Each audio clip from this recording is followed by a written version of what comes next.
súper claritas, ¿no? Porque si no puedo leer, yo califico a lo que leo, y colocadas en un solo documento. En esa parte formal, ¿hay alguna duda con estudiantes? Ya. No. Eh, Está bien, entonces pasamos. Ahora, los textos tienen todos los textos colgados. El texto base obviamente es los capítulos 1, 2 y 3 de Filosofía explicada a mi hija de Roger Poldroy, pero a ese texto acompaña también el texto, las primeras hojas, las primeras 8 hojas de Martin Heidegger, que es esto de la filosofía.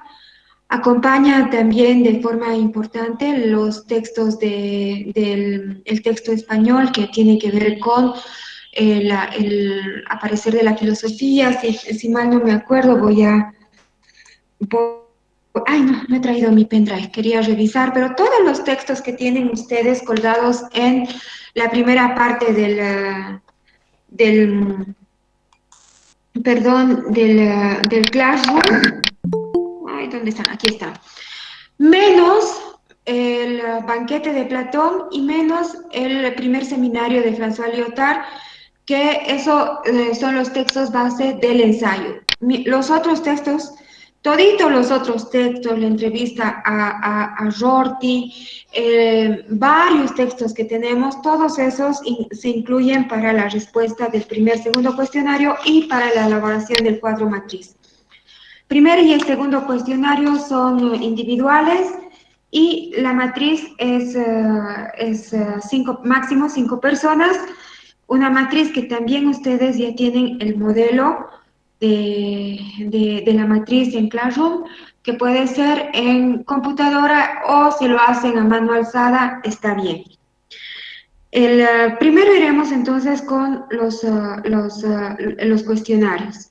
Entonces vamos a ir comentando, no todas las preguntas, pero sí algunas preguntas relevantes para que ustedes vayan apuntando. De todos modos, esta clase está siendo grabada y lo vamos a colgar para que si quieren ir a una parte especial o quieren revisar alguna partecita o todo, o los que no han entrado a esta clase.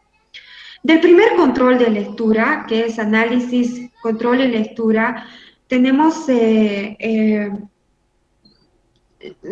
preguntas. De las 3 preguntas, quisiera hablar sobre lo que significa definir la filosofía como una actividad del espíritu.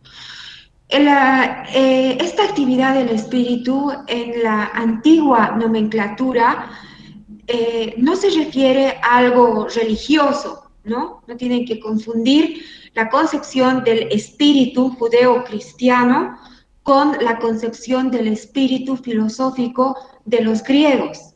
Cuando hablamos de espíritu, estamos hablando dirigido al concepto de pensamiento. Entonces, estamos hablando de la actividad del espíritu como si habláramos de una actividad del pensamiento, de la mente, ¿no? Entonces, tenemos que tener claro esto. No hay ninguna contaminación religiosa en este sentido filosófico del espíritu que va a ser adoptado no solamente durante toda la filosofía presocrática, la filosofía clásica, sino inclusive durante la filosofía medieval. Cuando hablamos del espíritu, hablamos del pensamiento, hablamos de la mente. Entonces, cuando queremos definir la filosofía como una actividad del espíritu, estamos hablando de una actividad del pensar filosófico.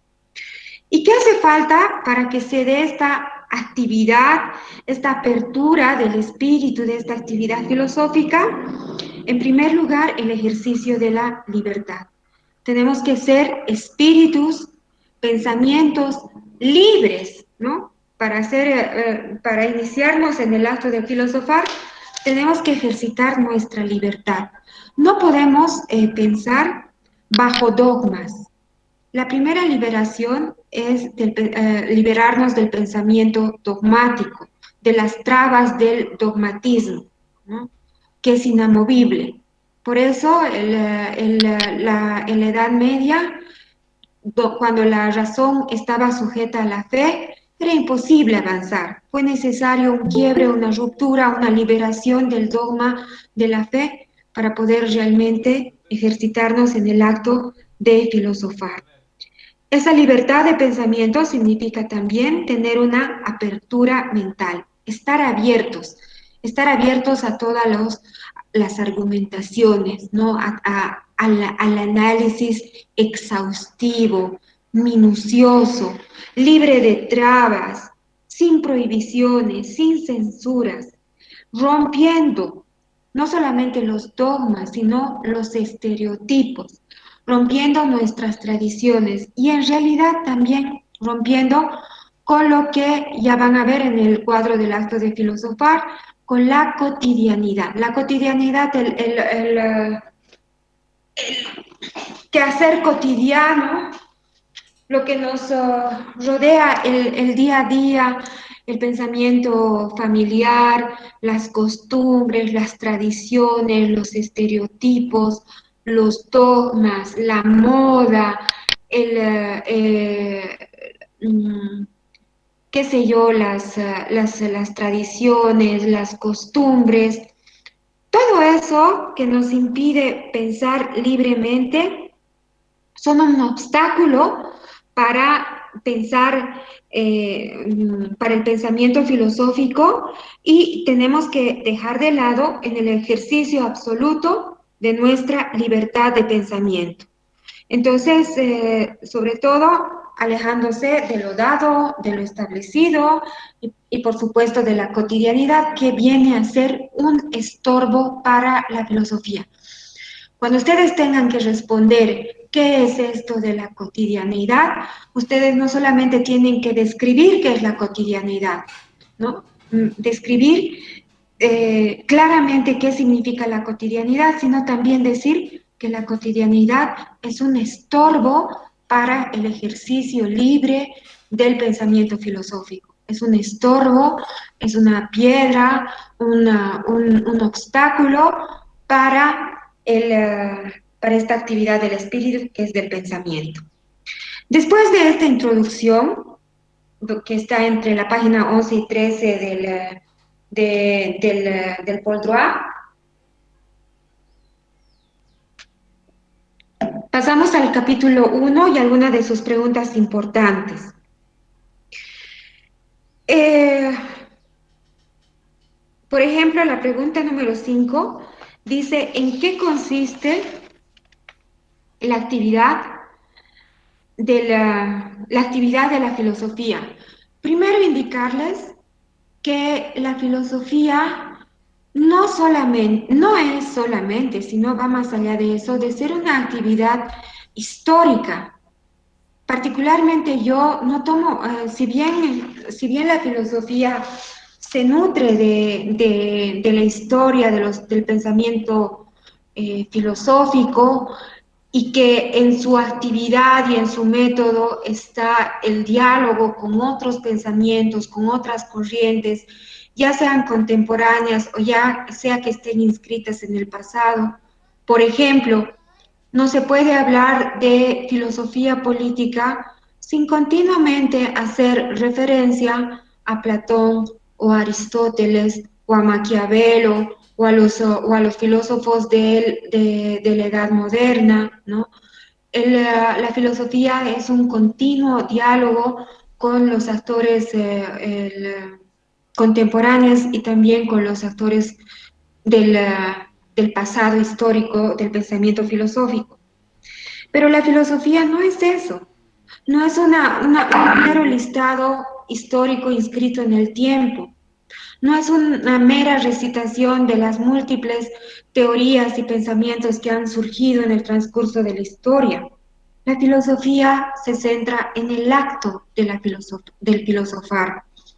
La filosofía es una actividad del pensamiento. ¿Y en qué consiste esta actividad del pensamiento? En una actividad que tiene su lugar en esta realidad concreta, en esta realidad inmanente. Uno parte de su propio contexto, ¿no? su propio contexto histórico de esta realidad, de este universo, de este tiempo, espacio que nos rodea. Se distingue del pensamiento mítico, del pensamiento religioso que atiende a las cosas trascendentales, ¿no?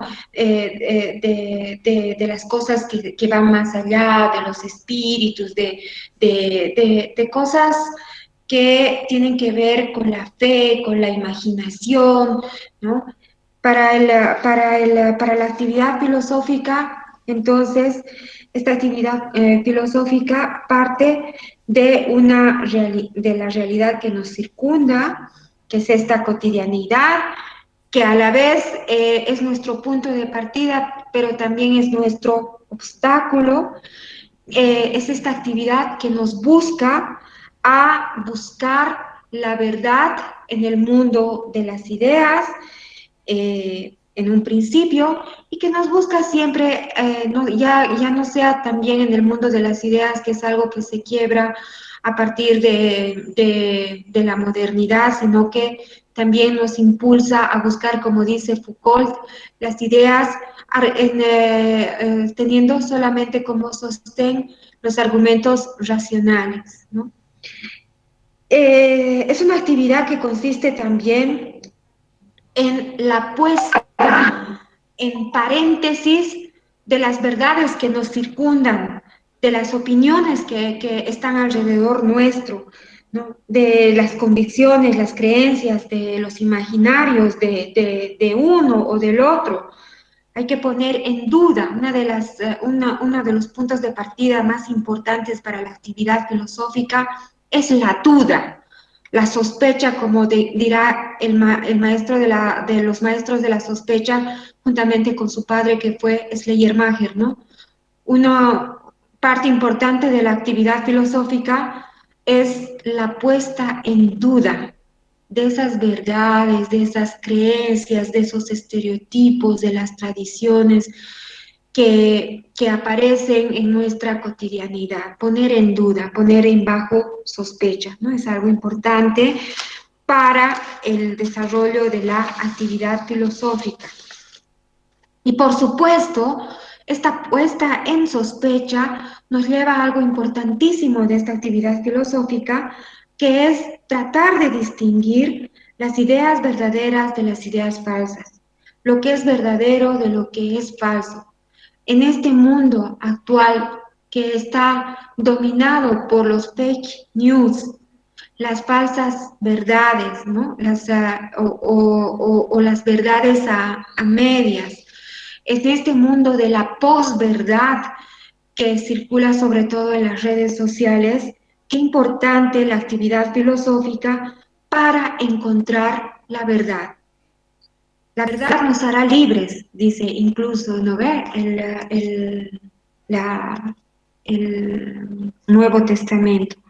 Pero en esa búsqueda de la verdad, la filosofía se basa en su método, que dista de ser un método científico, que es un método propio. Se basa en su método filosófico, porque la filosofía no es una ciencia, ¿no? Entonces, a través de su método filosófico, ¿cómo busca la verdad? A través de la inspección, de la reflexión, de la confrontación, del examinar las ideas unas con otras.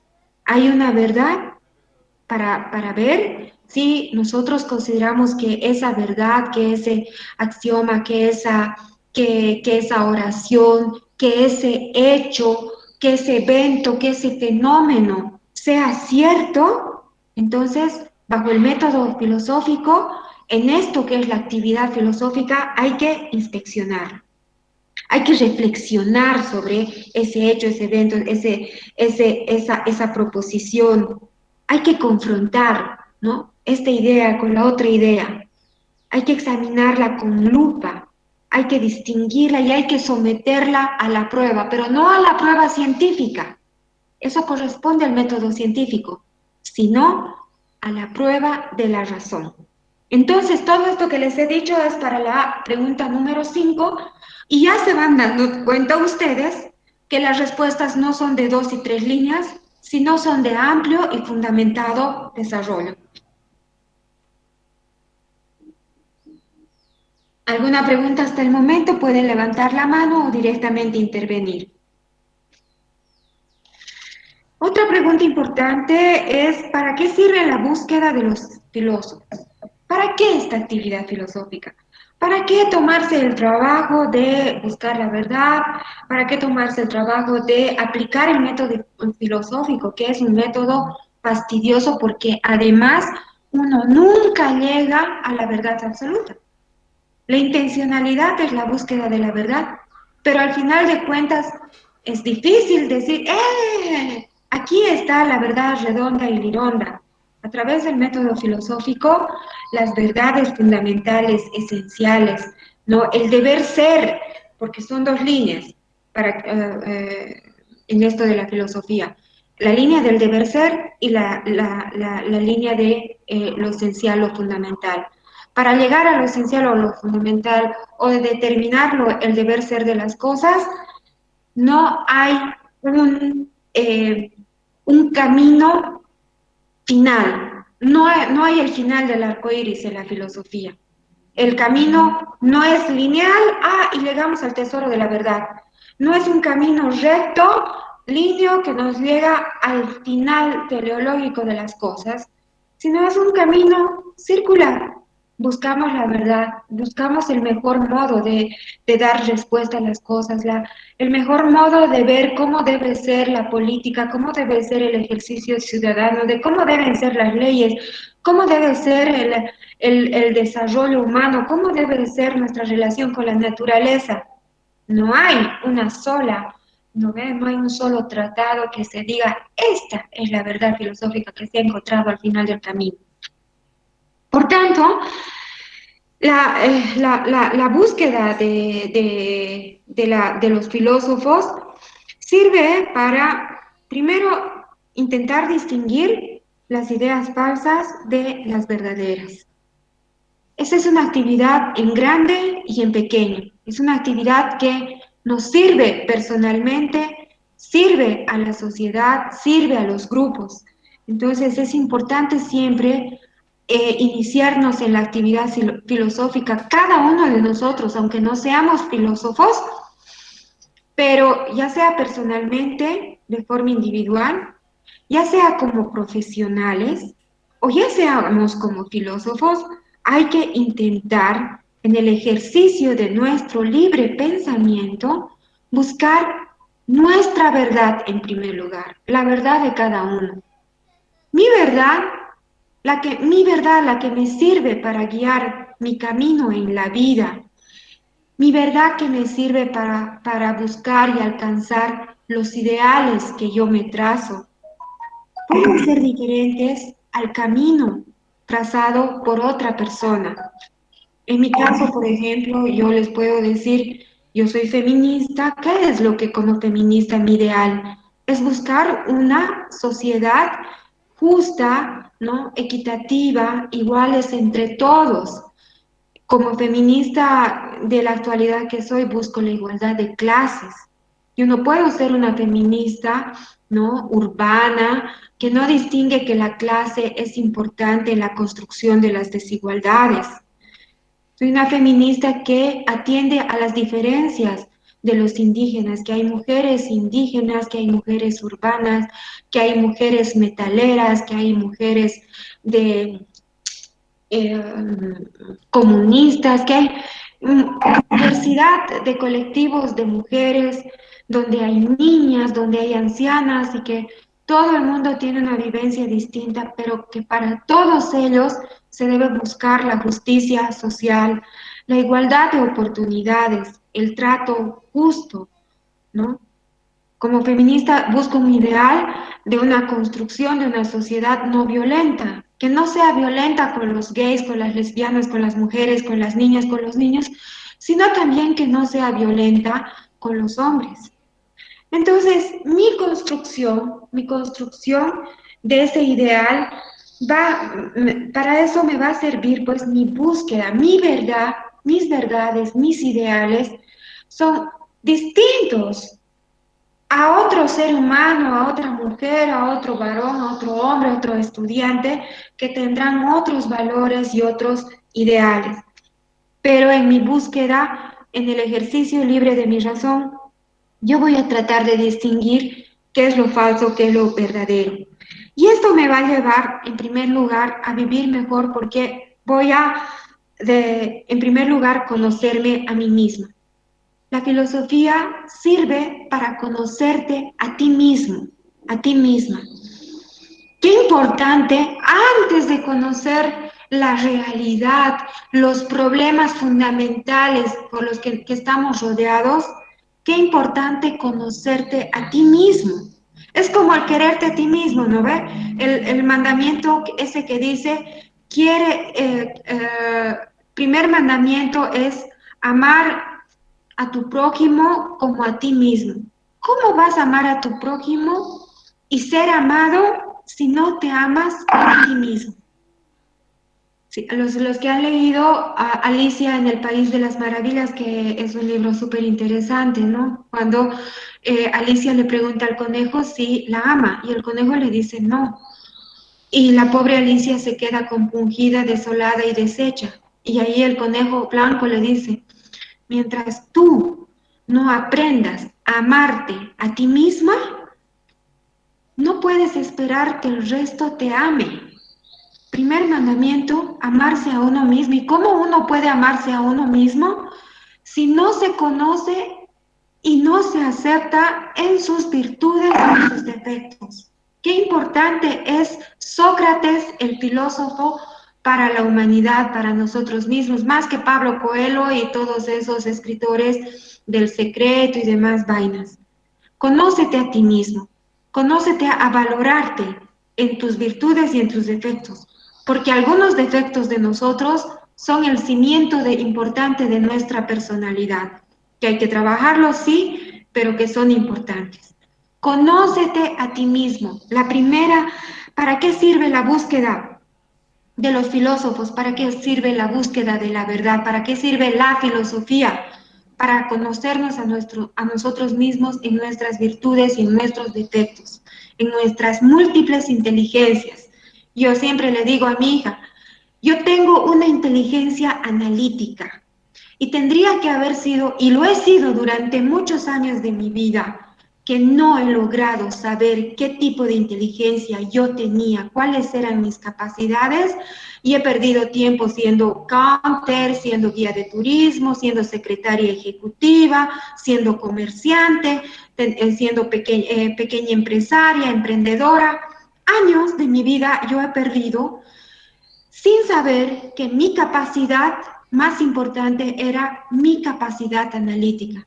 Yo veo, le digo a mi hija, que tú tienes una capacidad intelectual creativa. Ese es tu fuerte, pero tú tienes que ver qué es tu fuerte, en qué eres buena, cuáles son tus capacidades, que además no son una sola, son varias. ¿Para qué eres buena? ¿Para qué eres capaz? ¿En qué te salen mejor las cosas? ¿Qué es lo que quieres en la vida? ¿Quieres casarte? ¿Quieres tener hijos? ¿Quieres ser libre, no casarte, no tener hijos? ¿Quieres tener mucha plata? ¿No quieres tener plata? ¿Quieres asentarte en un solo lugar o quieres ser un ciudadano del mundo que viaje y viaja o quieres viajar primero? Todas esas cosas tú tienes que saber. ¿Qué clase de vida quieres? ¿No? ¿Quieres una vida buena? Todo el mundo quiere la felicidad. Oigan, los seres humanos hemos venido aquí en búsqueda de la felicidad. Para eso sirve también la filosofía, para encaminarnos en la búsqueda de la felicidad.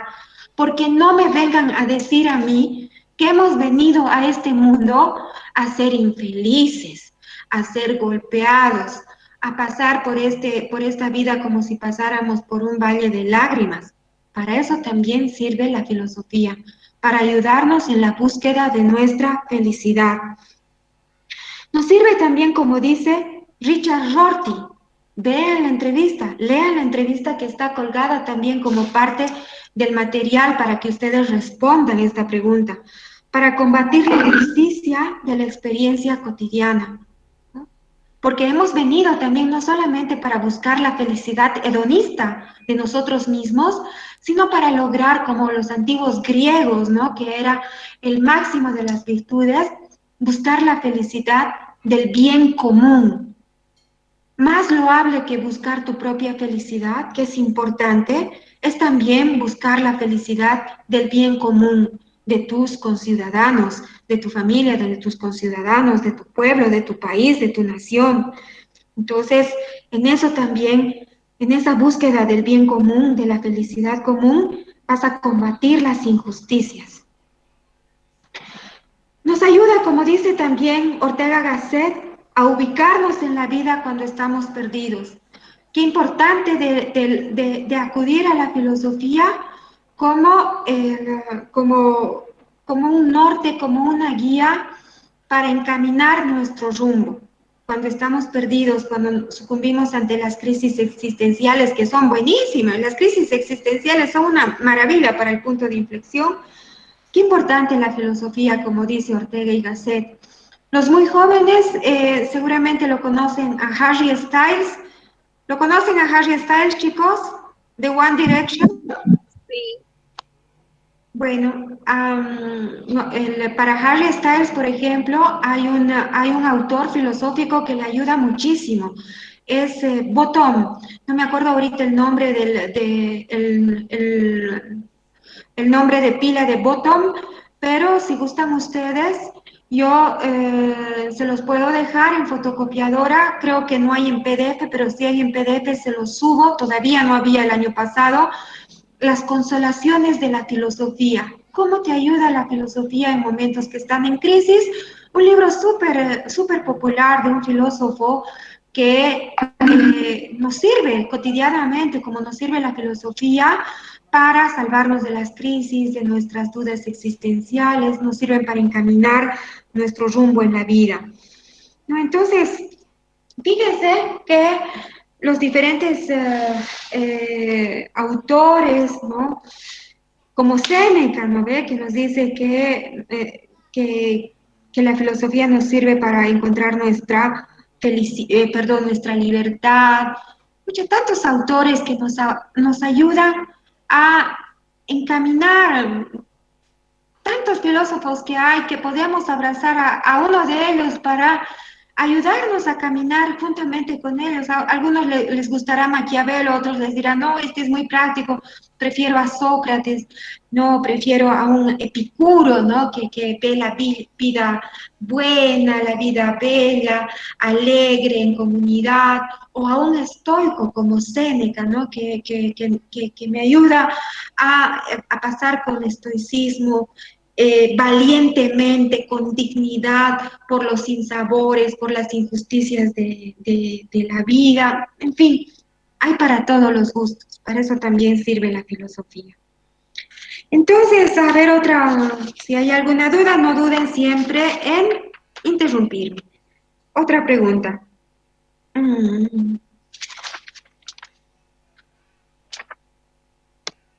¿De dónde proceden las ideas que tenemos los seres humanos? Es la pregunta número 10 del primer cuestionario.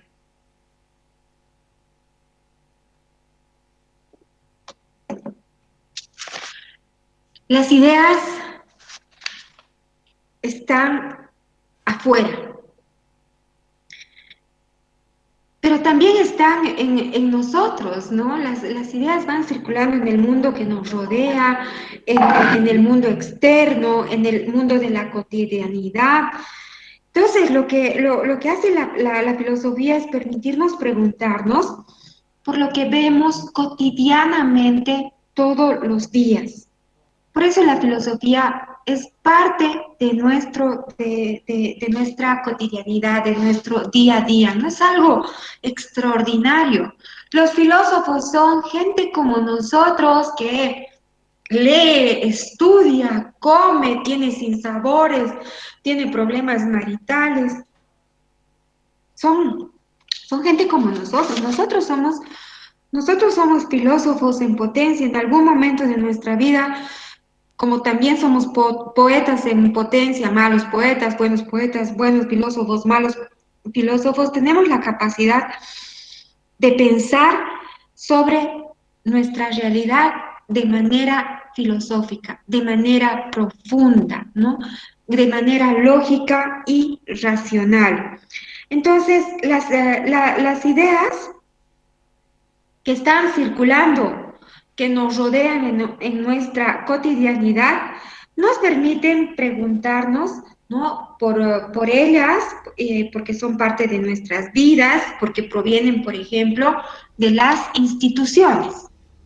Desde la modernidad nosotros sabemos que las instituciones más importantes de la sociedad son en primer lugar la familia, la escuela, la universidad, el cuartel, la cárcel, el hospital, el manicomio, el Estado que es la institución superior. De ahí entonces vienen nuestras ideas. Y muchas de esas ideas vienen de una forma que pueden encarcelarnos en vez de liberarnos. Por ejemplo, en nuestra familia tenemos siempre ideas que son parte de nuestra familia, de nuestra tradición, que no necesariamente son ideas que nos liberan, ¿no? Ideas preconcebidas, ideas muy dogmáticas, ideas que atentan contra nuestra libertad. Hay familias tan tradicionales, por ejemplo, que tienen la idea de que los homosexuales son personas enfermas o que Dios considera que es la homosexualidad o el lesbianismo son un pecado, o que las personas no deben divorciarse, o, ¿no ven? Hay un montón de ideas que circulan en nuestra familia que en vez de liberarnos nos pueden encarcelar. Lo mismo pasa en la escuela y aquí en la universidad, que debería ser un ámbito de libertad, de libre pensamiento.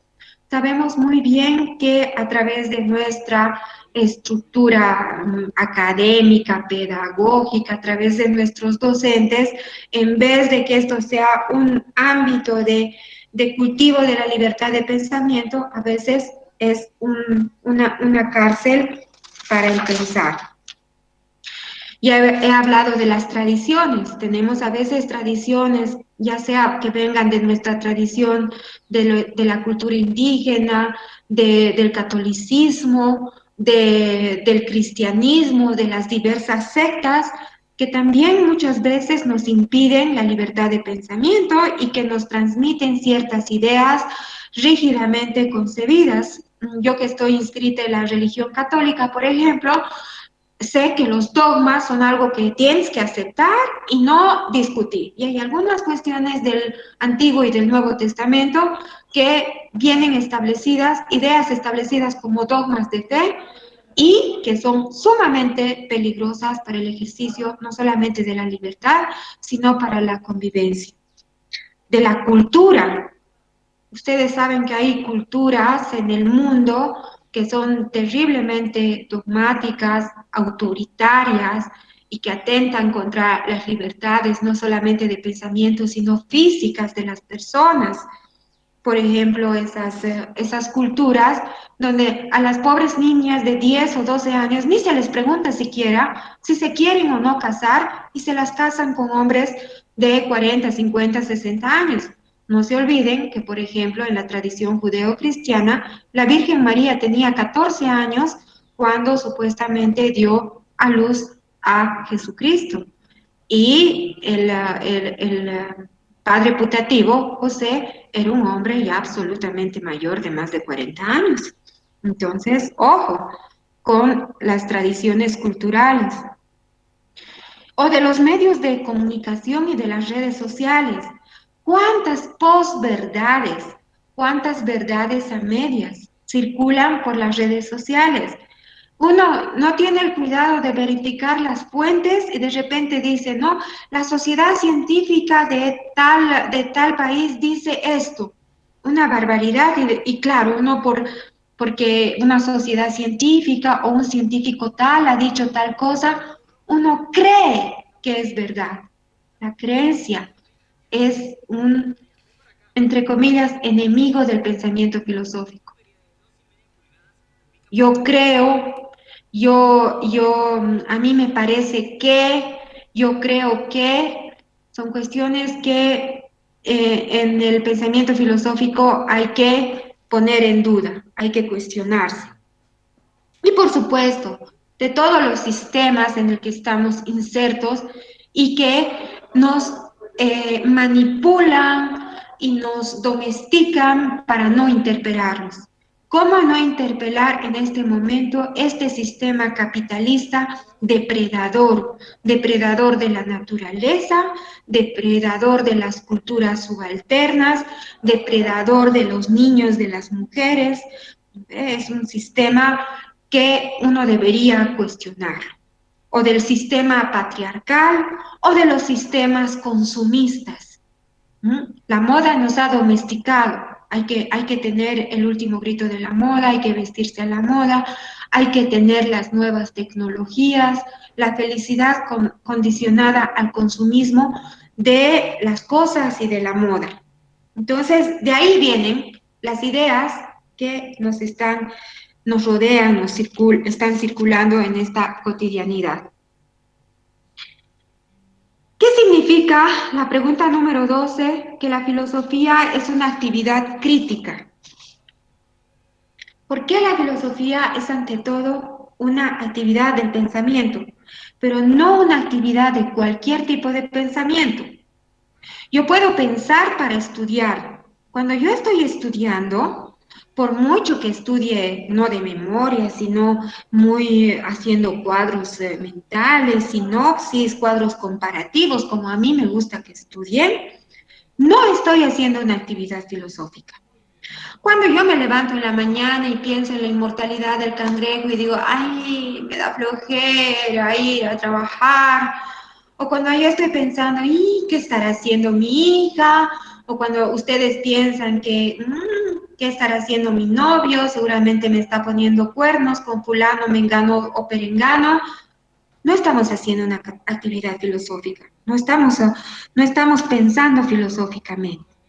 Estamos haciendo filosofía cuando nos metemos de lleno al pensar crítico, al acto reflexivo que utiliza la razón y la lógica.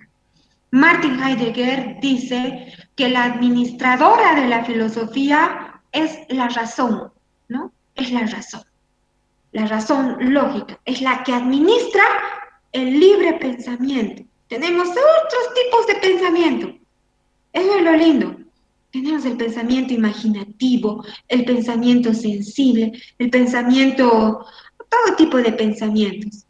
Pero la filosofía administra el pensamiento lógico racional. Es lindo el pensamiento lógico y racional. Es importante el pensamiento lógico y racional. Pero ojo, no es el único. Y no es el único más importante. El pensamiento imaginativo, para mí, es tan importante como el pensamiento lógico racional.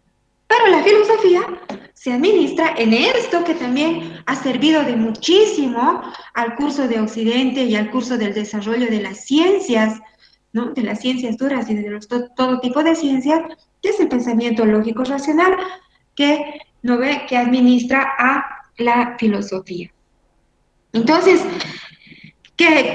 ¿cómo distingues este pensamiento? Porque es un acto reflexivo, es una actividad analítica, ¿no? Que va a interpelar nuestros juicios, nuestras creencias, nuestros imaginarios, nuestras prácticas, para saber si estas son o no verdaderas, para someterlas a prueba.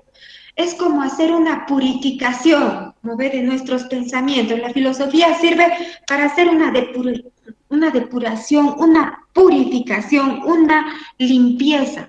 ¿Y cómo haces esta purificación, limpieza, esta depuración? A través de el someter a prueba. ¿Y cómo sometes a prueba? Las ideas a través de las argumentaciones lógicas y racionales y a través de una actividad. La filosofía, que es una actividad crítica, es eso, una praxis, una actividad, una acción. No haces filosofía estudiando lo que ha dicho el Platón, estudiando lo que ha dicho Heráclito, estudiando lo que dice Sócrates. Haces filosofía cuando tú quieres analizar a profundidad un pensamiento, una idea, y la sometes a prueba con otras ideas. Ahí te servirá las ideas que ha esgrimido Platón, Sócrates o quien sea, con las ideas de otro y con tus propias ideas sobre todo.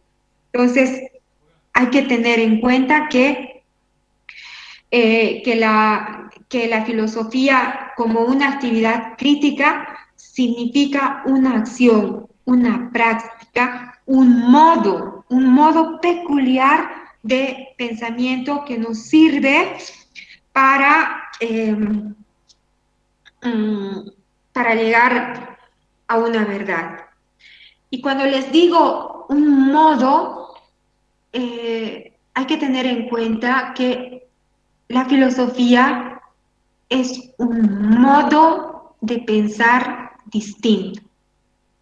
Es una manera, un modo de pensamiento. Cuando veamos más adelante la diferencia entre pensamiento, entre pensamiento mítico y pensamiento lógico racional, van a ver que los griegos sí inventaron la filosofía al inventar un modo peculiar de conocer, de aprender la realidad que nos rodea, las cosas, los entes, los fenómenos que existen en esta realidad, de aprenderlas, de conocerlas a través de nuestro pensamiento y de la inteligencia, signado por la razón y por la lógica. Ese es el modo peculiar del pensamiento filosófico, ¿no? Eso es importante que lo tengan claro. A ver, no veo ninguna manito, ninguna intervención.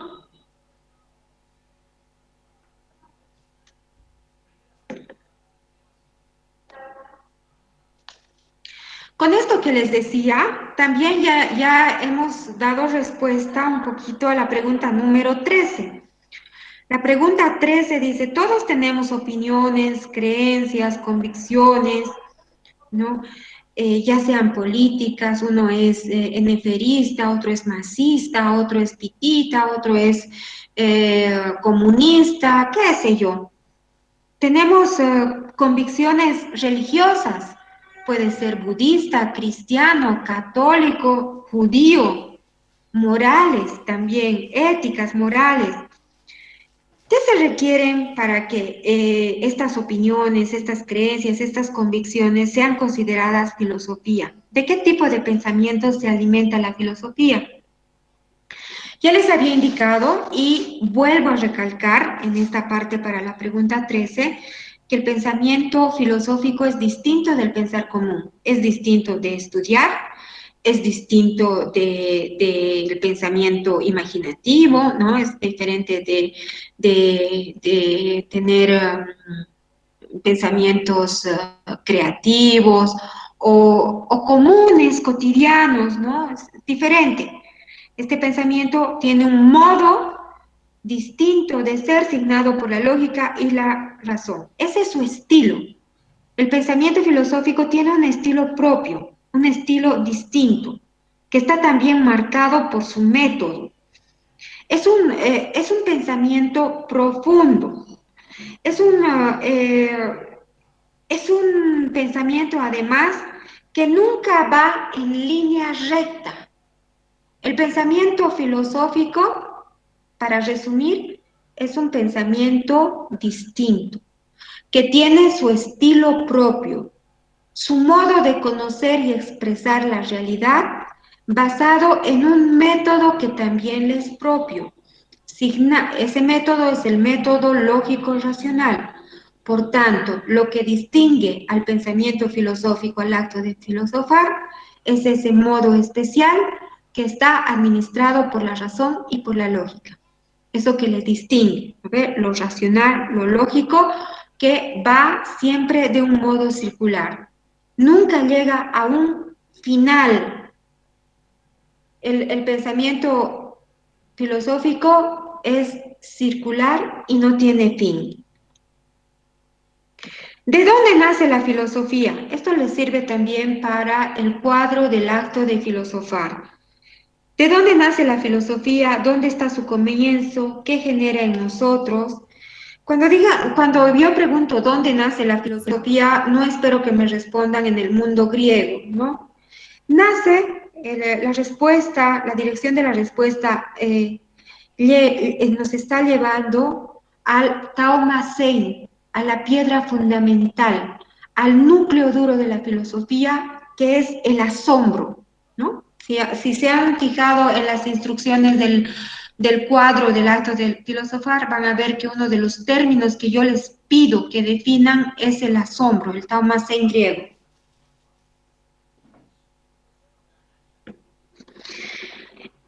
Eh, ¿Dónde nace la filosofía? En el reconocimiento de nuestra ignorancia que está ligada al asombro. Nosotros, si no reconocemos nuestra ignorancia de que sabemos algo, nos podemos quedar bien contentitos, felices, chochos de la vida. No, pero ¿para qué ya voy a investigar más si yo ya sé, si esta es la verdad? Ya tengo la verdad en la mano y me voy a otra cosa mariposa.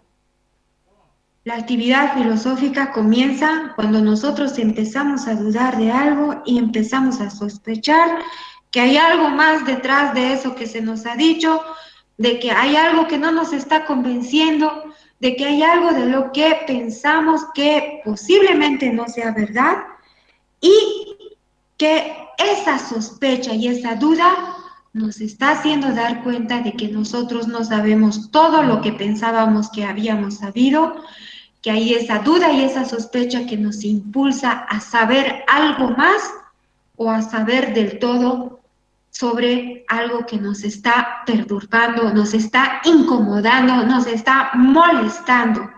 ¿Ve? Esa crisis, parte de la duda, parte de la crisis, parte de la sospecha, parte de la incomodidad, parte del reconocimiento que nosotros somos ignorantes de algo que no sabemos bien. Una cosa sí sabemos, no somos ignorantes plenos. Parte de esa ignorancia que nos permite reconocer que somos ignorantes. Parte de saber que no sabemos algo, o que nos falta saber algo más de algo, o que nos falta saber mucho o todo de algo. No es una ignorancia total, porque el ignorante total tampoco va a ningún lado, ni va a ningún lado el que no sabe algo, porque se queda tranquilo, es tan ignorante que ni siquiera ya duda, ni sospecha, ni se inquieta por nada. La otra cara es el que cree saberlo todo y como cree saberlo todo, no le interesa buscar ya más porque está absolutamente seguro de su capacidad de conocer algo y que no necesita conocer más. La filosofía parte de ese intermedio, de reconocer que nosotros no somos ignorantes de algo, que sabemos que no sabemos algo. Solo sé que nada sé, decía Sócrates, siendo uno de los axiomas más famosos de la filosofía.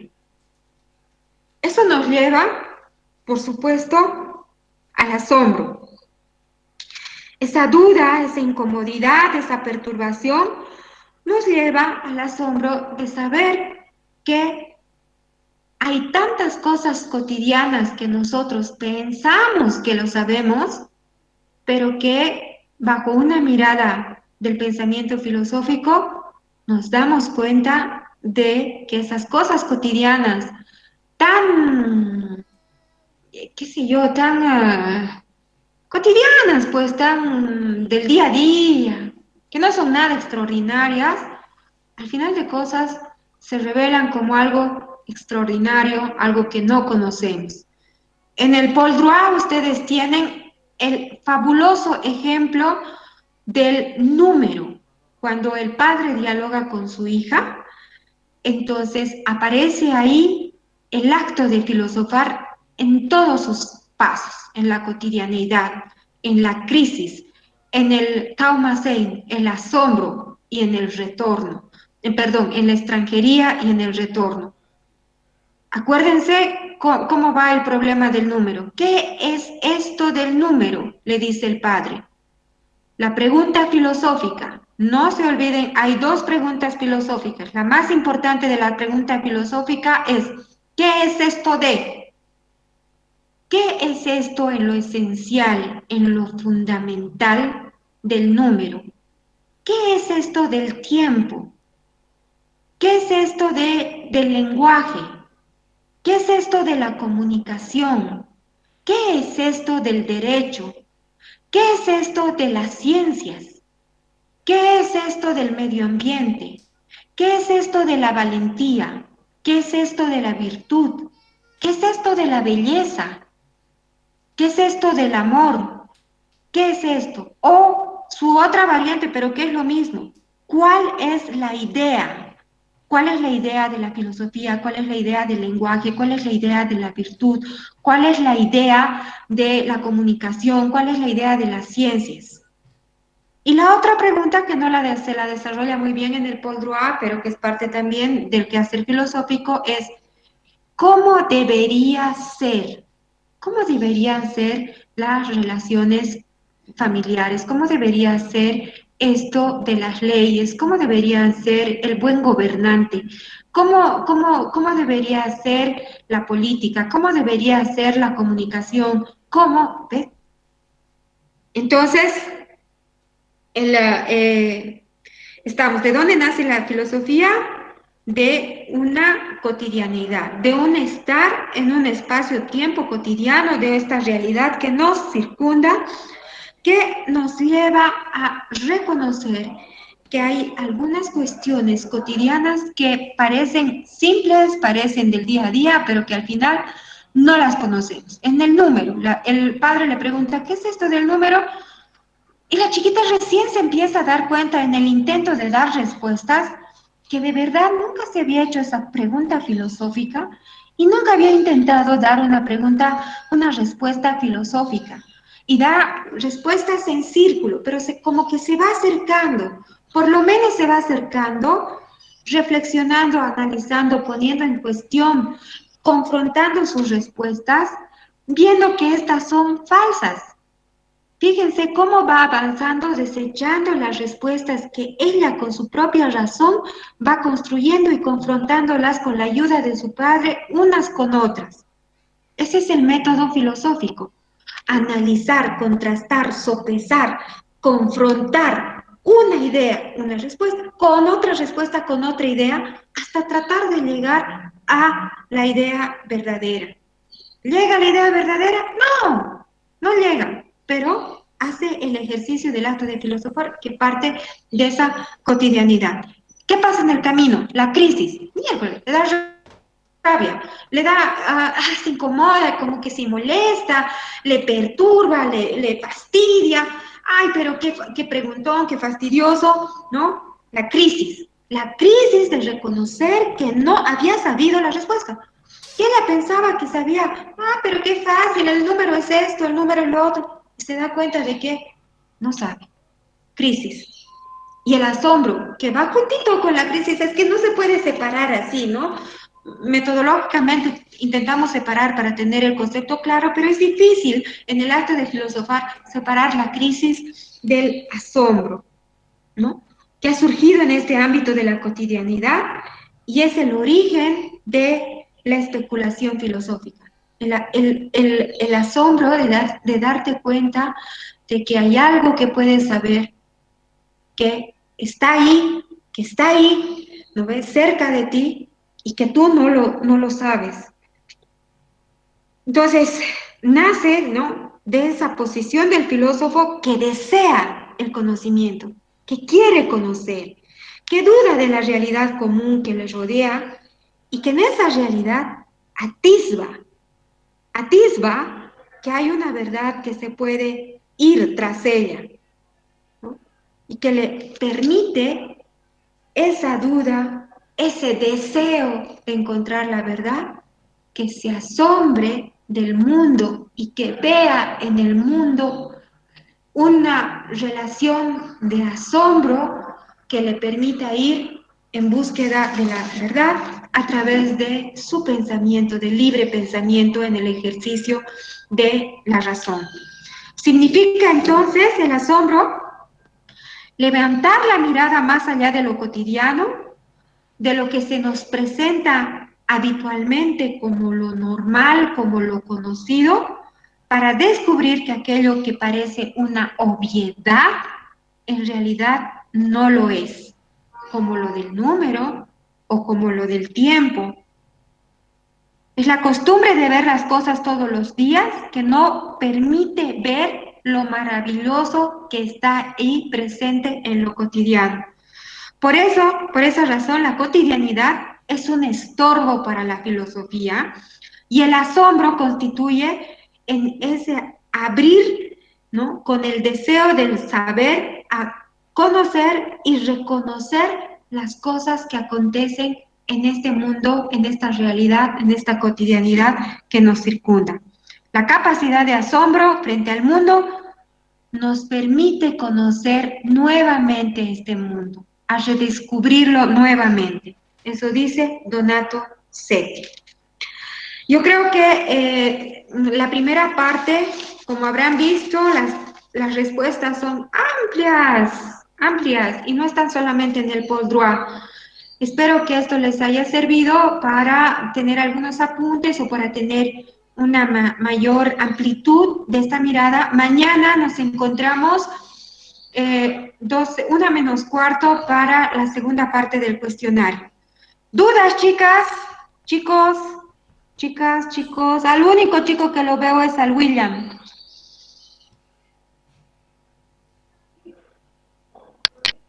Todo claro, Elisa, gracias. ¿Sí? Ya. Licenciada, al Sí. momento de responder el cuestionario, ¿es sí o sí necesario escribir las preguntas o podemos directamente escribir las respuestas? Directamente pueden escribir las respuestas porque eso más, ¿no ves? Son largas. A veces las preguntas son más largas que las respuestas y eso me molesta. Entonces, como yo ya tengo las preguntas y ustedes tienen las preguntas, tengan cuidado de sí responder uno, que sea pues la respuesta a la uno y no se hagan un chambero. No, no escriban la pregunta, pero sí hagan el ejercicio manual. Estoy absolutamente convencida que la mano aprende, la mano aprende. Entonces, además, como tienen sus apuntes de uno y otro lado, y no solamente están copiando lo del Poldroit, porque no admito copias del Poldroit, hagan su ejercicio con la mano. ¿Otra pregunta? Si no hay alguna otra pregunta más, tal vez se las guardan para mañana y mañana